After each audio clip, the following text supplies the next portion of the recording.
Welcome to part 2 of the Nordic Football Podcast episode, and we're back to discuss Norway now. We've had a good conversation about Sweden there, and now let's move on to Norway, who are a little bit behind. Just bear in mind, they still have sort of 4 or 5 games remaining of their season rather than 1 or 2 in Sweden. And Steve, there was a pretty big game this past weekend, wasn't there, involving outgoing champions Rosenborg against maybe would-be champions Molde. That was a big one at the top of the table there, Steve. So let's take it away. What was the outlook for that game? Yeah, Rosenborg won it 3-1, and came from behind in this fixture. I was surprised. I mean, bear in mind, Rosenborg had just been in Lisbon 2-3 days ago in the Europa League, and we know all about the Europa League hangover, and it affects teams in every league. And I really thought they'd struggled in this game, and they did for the first half hour. Molde got the lead 1-0. And they looked in control, and then for some reason I just think they got a bit cocky and a bit overconfident, and they let Rosenborg back in. There was played a very high defensive line, which was a bit daft. They got a bit ahead of themselves actually. And Rosenborg had a very good end to the first half, scored 2 goals. Alexander Söderlund then got sent off for Rosenborg, so they had to play the whole second half with 10 men.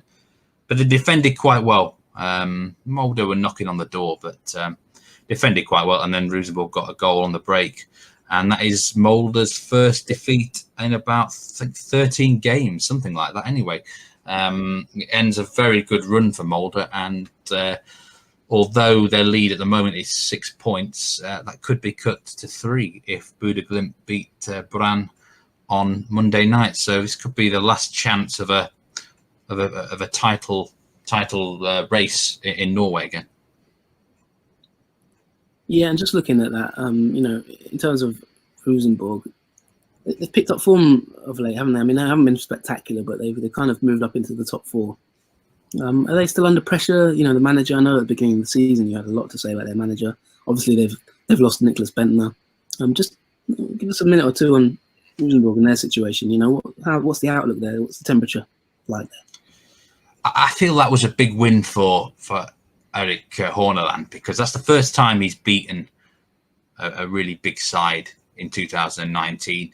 He drew twice against Ard, he got hammered at Molde, and they got beat by Bodø Glimt on the first day of the season. So I feel it was a bit of a statement win for him. It might be even a victory that keeps him in a job at the end of the season, because I mean they really need to try and finish third and get into a European place. So it gets them back in the hunt for that one. I don't think he will be retained if they finish outside of the top 3. So big win for him.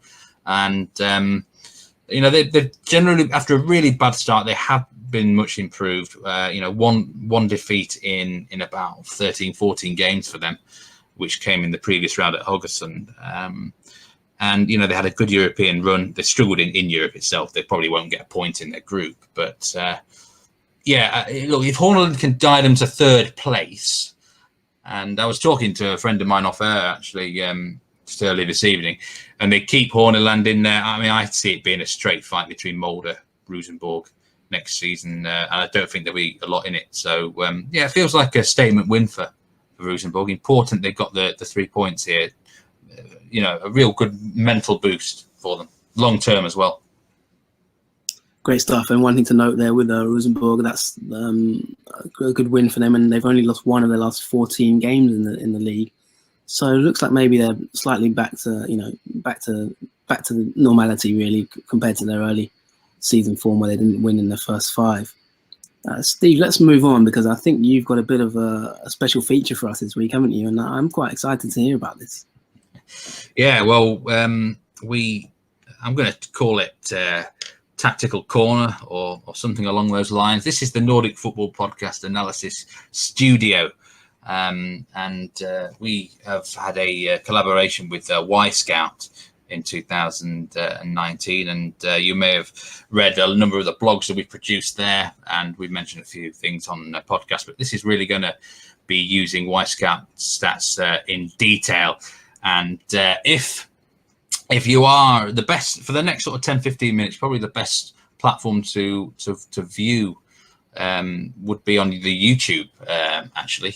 Because I'm going to be doing some screen sharing and things like that, which would help along. But it should hopefully go quite smoothly anyway. But I mean, the tactical analysis is regarding Bodø Glimt, and specifically a match last week, which was a very intriguing one. Bodø Glimt 0, Mjøndalen 0. Quite a surprising outcome, really.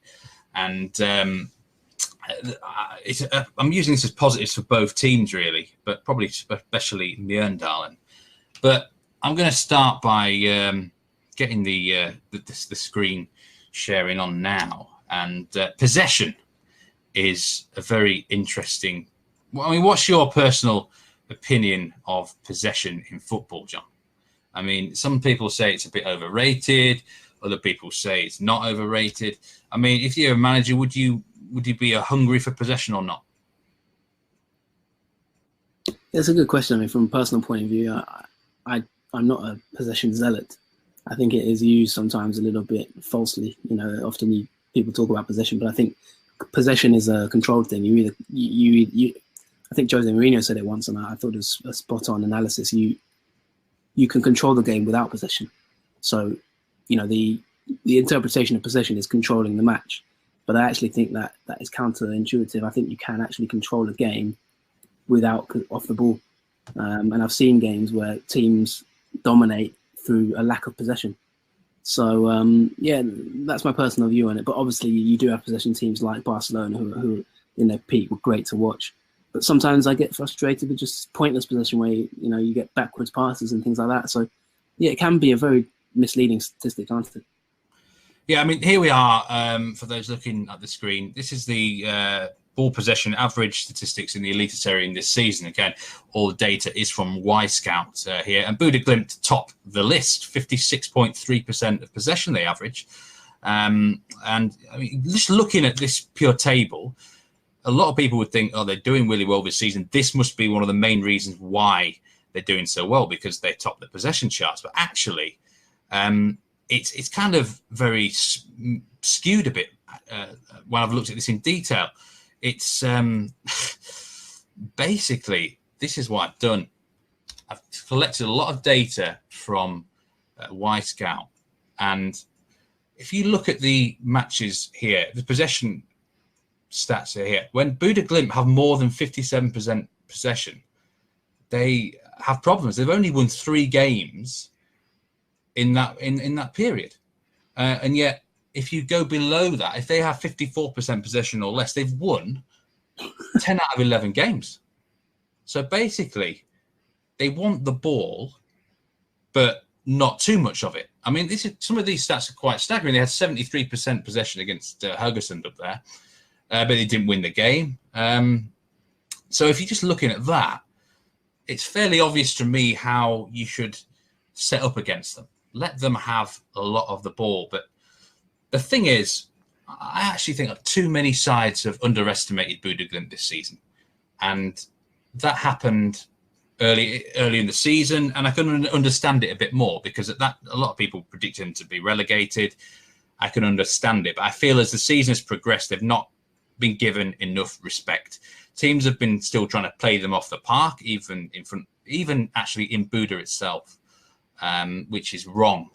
And there's a few examples of that where Tromsø got hammered 4-0 there a few weeks ago. Vålerenga, I mean, Ronny Deila absolutely got it handed to him in that fixture. And it's naivety. I'm not calling naivety. It's a bit cocky, actually, that sides are not giving Bodø Glimt enough respect. But going back to this game, Mjøndalen, they went there. I mean, Bodø Glimt averaged nearly 3 goals a game at home. They've been brilliant at home. Only Brann have managed to pick anything up there in terms of a victory. And on that occasion, they were quite happy to let Bodø Glimt have the ball, nearly 60% possession. So, look, it's no real surprise that Mjøndalen's game plan going into that Monday night fixture was, I mean, it's obvious. They're going to let them have the ball.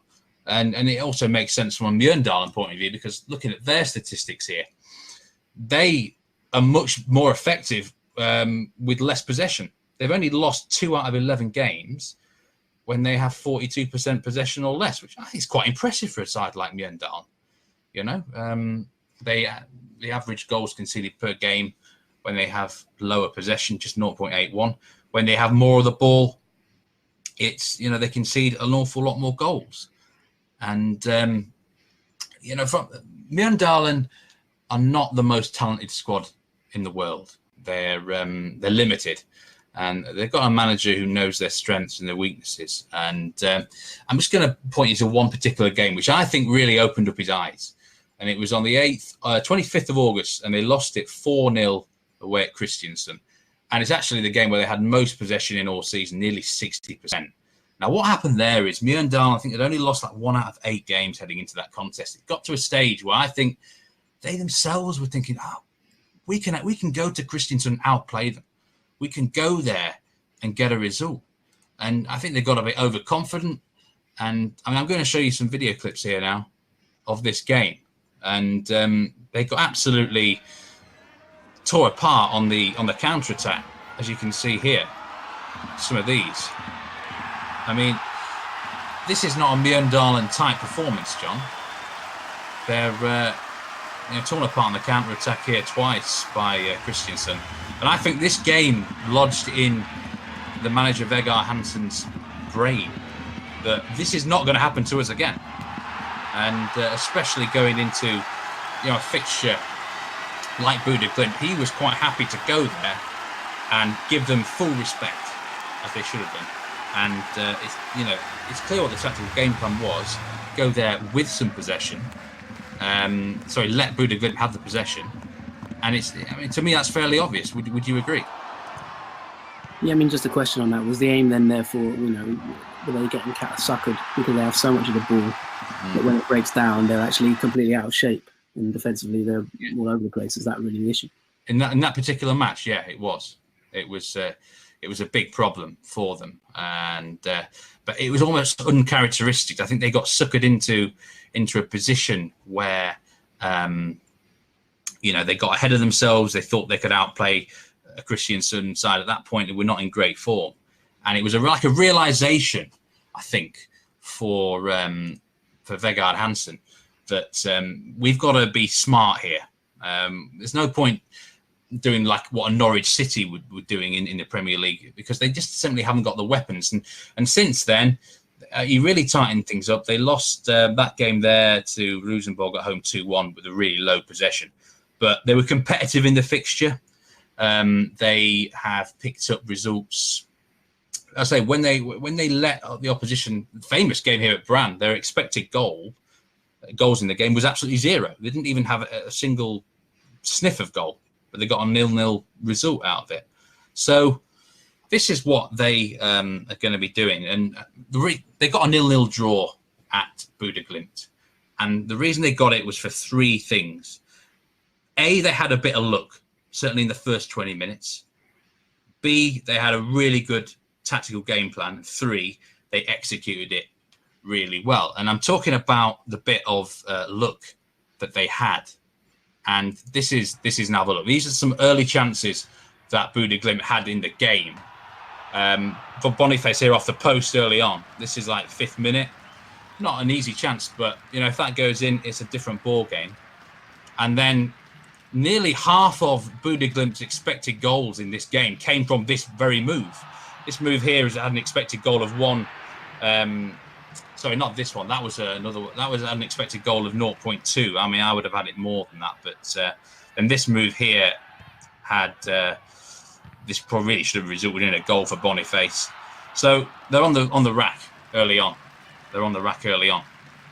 But they had a bit of luck there, and they came out of it. This is the formation that Mjøndalen had in the game. Average position formation. It's a 4-2-3-1. You really got to notice how quite deep the average position of the defence is, and how close the defensive midfielders. The number 33 there, that's Stian Adsmundsen. He's nearly on the centre back, isn't he? Quint Jansen. I mean, that is really close together. There's only 3 players average position actually ahead of the centre circle itself, and it's a tight sort of system. there in a 4-2-3-1 average positions. But I've got a few interesting screenshots now to show you of exactly. This is when they're in possession of the ball, and here we go. When Bodø Glimt are in possession, this is pretty bog standard stuff. You're not tearing up any trees here with a tactical game plan. Really flat back four, quite deep, you would say, and then you've got the four connected players that I've put, and they are shielding that back four nicely. And they're basically saying to Bodø Glimt, can you break us down? And, this is the sort of thing that keeps happening. There's a lot of this. Again, here, flat back four. Bodø Glimt have to find different ways to unlock them. If you give Bodø Glimt the ball, I don't think they're as effective. They're much better, more on counter-attacks with them in a minute. But there's a lot of situations here where, we've got another one there. This develops just 5-10 seconds later. They get it out wide. They're saying, cross the ball in. We don't mind you crossing it in because we're well positioned. If you look at that, Mjøndalen are really well positioned defensively. And this is the key to the majority of their game plan. It's the key. Because if we go back to some of these statistics of Bodø Glimt in detail now, and I'm specifically going towards the passes and crosses. When they get the ball more, they cross it more. They have an awful lot more what you call lateral passes, which, in my opinion, they're kind of nothing passes, John.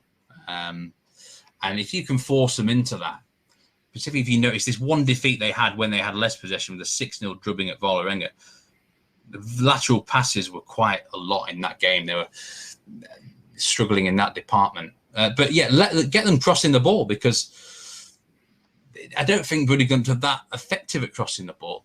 A lot of their big chances and goals come from interceptions, clearances, smart passes into the final third quickly on counter-attacks.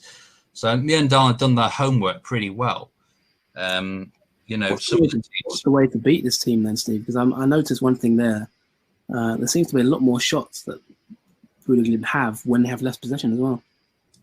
What's the way to beat this team? I mean, they're closing the gap on Molde, but can they be beaten? Or they're hard to beat, even if you give them the ball. They've only been beaten 3 times here, like you say. Their one shocking performance was at Vålerenga. That was just an off day. But yeah, there's a lot of draws here, which are not bad results in some respects. How do you actually beat them? I don't think Mjøndalen weren't going there looking to win the match. They were going there for a 0-0. And I think if they'd fallen behind, they would have just kept it pretty close, because they learned the lesson. Another video clip here. And this is Bodø Glimt against Tromsø. And this was the very second minute of the game.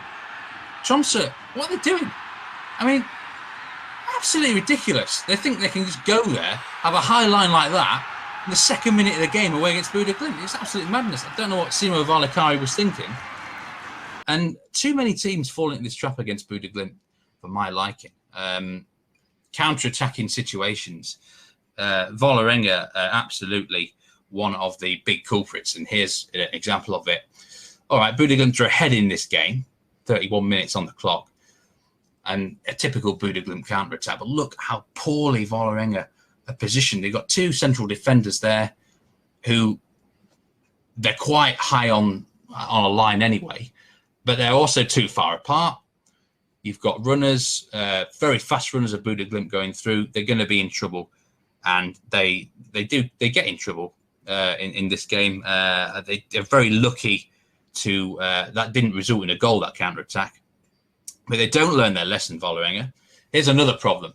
All right, the defenders are much better positioned this time in terms of their line, but they're far too high up the field. They're just asking for trouble. Bodø Glimt have got very fast runners, and just their general position on the field, the defensive line was too high.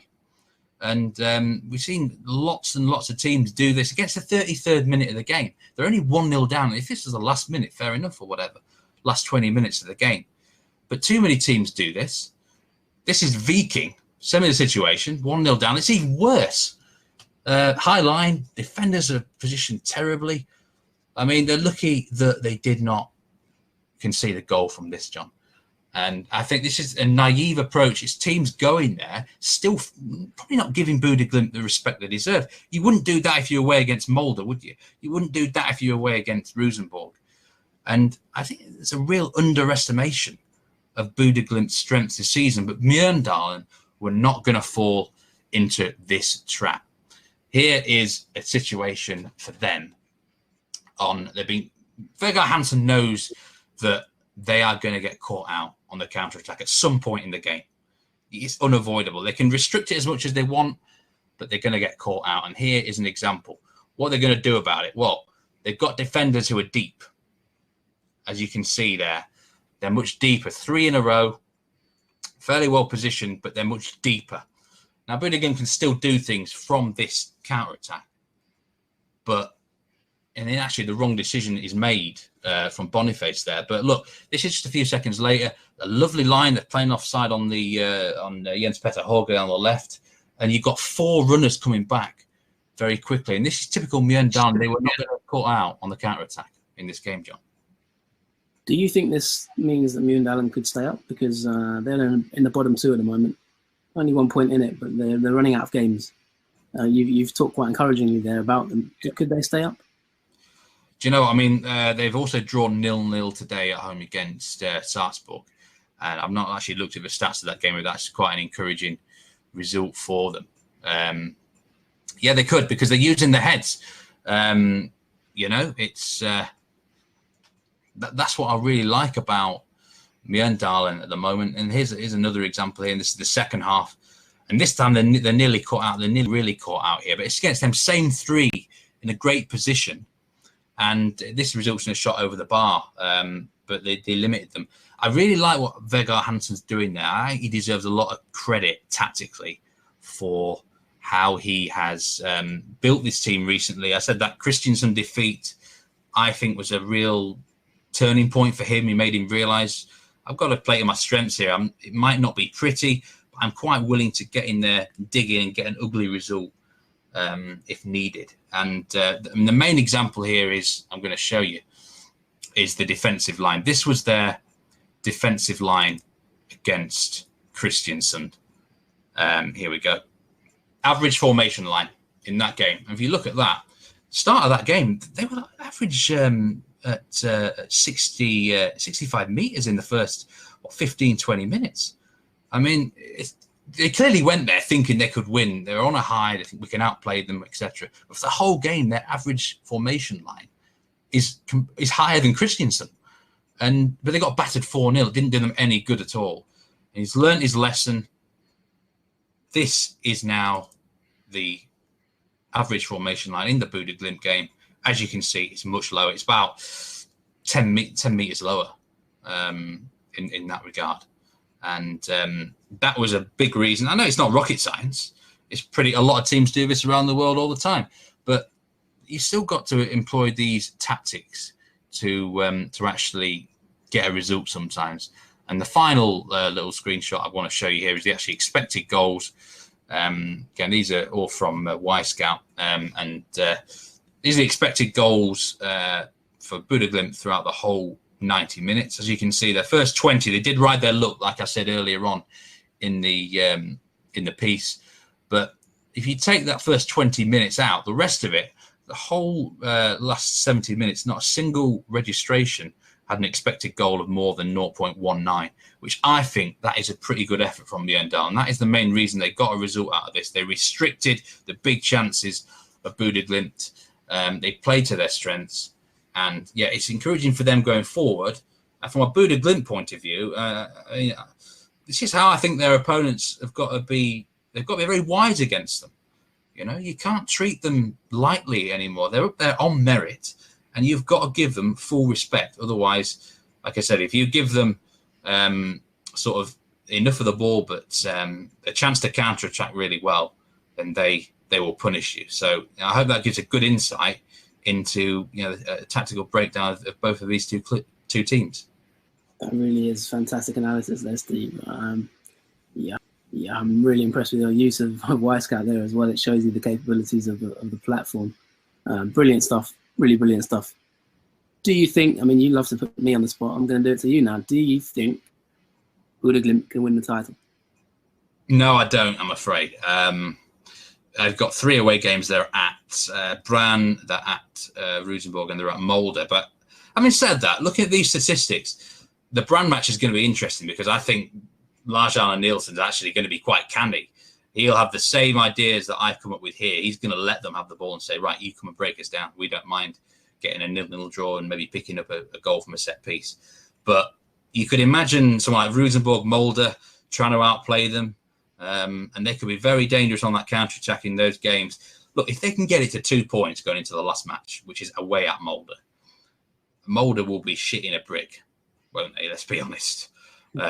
Even if they had like a 2-point lead, they know that if they lost the game, they'd lose the title. So that's all. That's got to be the target. They've got to try and get 2 points behind them with 1 game to go. Unfortunately, 3 is not enough because the goal difference is just probably too substantial to break down. I don't think they'll win the title, but you know, if they get a result at Brann on Monday evening, then it's game on again, I think. And just like you said about Wyscout there, absolutely fantastic tool. Anyone, scouts, analysts, clubs out there, you can do so many things with Wyscout, with the drawing tool especially.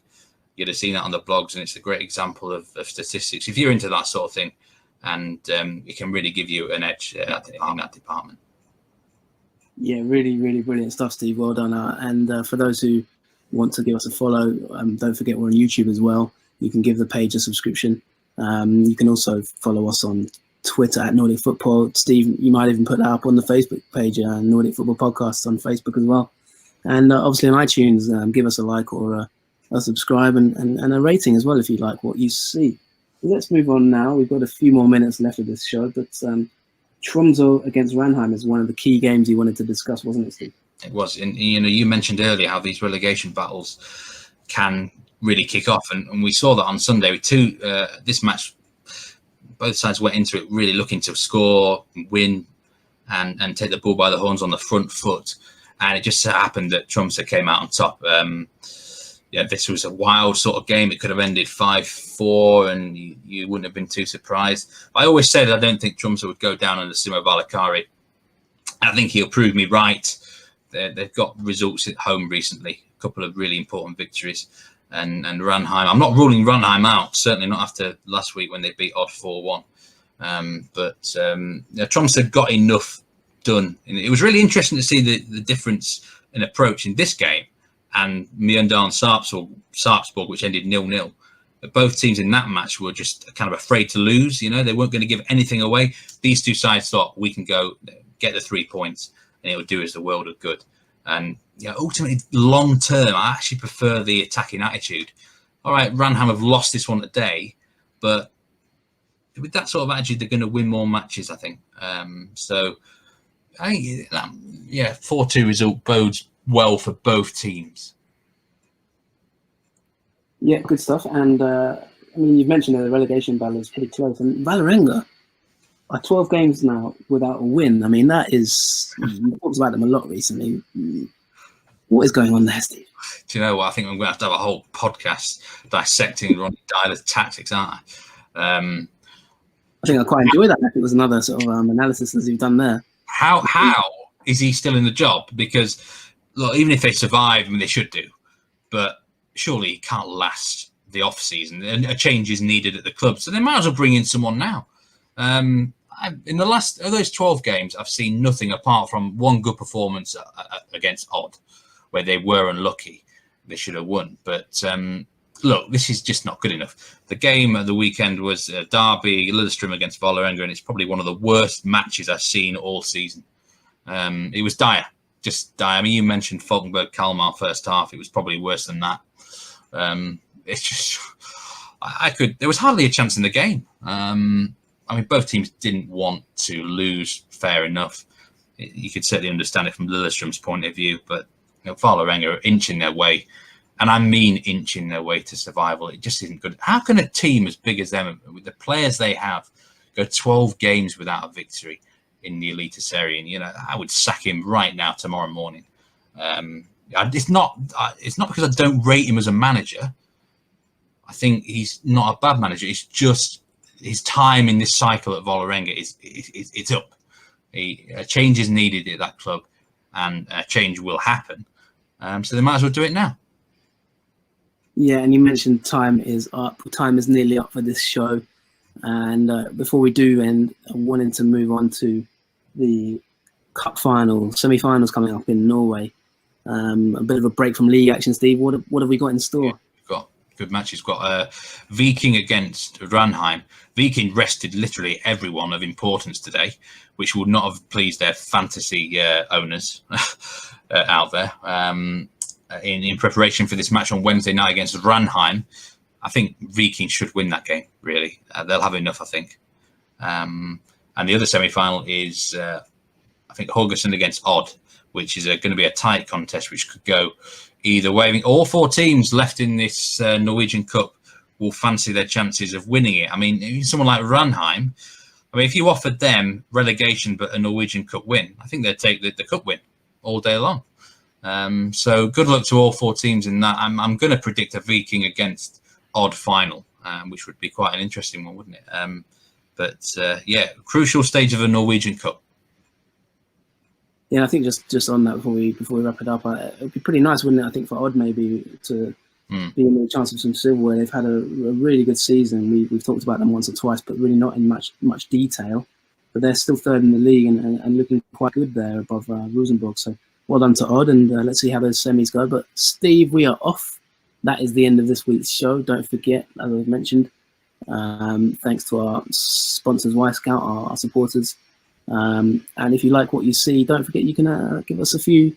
You can give us a subscription on Patreon, patreon.com/Nordic Football Podcast. And as I say, you can follow us on social media at Nordic Foot Pod.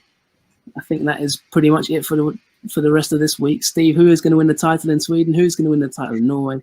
Who's going to get relegated? There's so many things up for grabs. We'll be back for a last show of the season, Sweden-wise, soon. Good luck to everyone and enjoy the week. Goodbye, everyone. Take care.